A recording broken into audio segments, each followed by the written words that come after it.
സുബഹിന്റെ സമയമായി.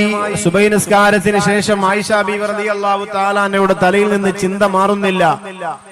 എവിടെയോ അവരെ കണ്ടതുപോലെയുണ്ട്. ആയിഷ ബീവി റളിയല്ലാഹു തആല അൻഹയ്ക്ക് പെട്ടെന്ന് ഓർമ്മ വരികയാണ്.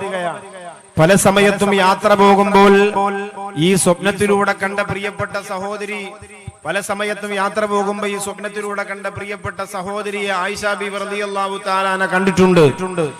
അതുകൊണ്ട് അത് അവർ തന്നെയാണ് ഉറപ്പുവരുത്തിയിട്ട് മഹദിയായ ആയിഷ ബീവി റളിയല്ലാഹു തആല അൻഹ അവരുടെ അരികിലേക്ക് ചെല്ലുകയാണ്. ആ സ്ത്രീയെ കണ്ടുപിടിച്ചു. സ്വപ്നത്തിൽ കണ്ട അതേ സ്ത്രീയെ കണ്ടുപിടിച്ചു.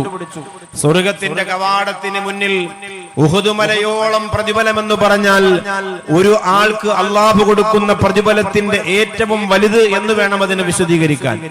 ഉഹുദ് മലയോളം പ്രതിഫലമെന്ന് പറഞ്ഞാൽ ഒരാൾക്ക് അള്ളാഹു കൊടുക്കുന്ന പ്രതിഫലത്തിൽ ഏറ്റവും വലുത് എന്ന് വേണം അതിനെ ചുരുക്കി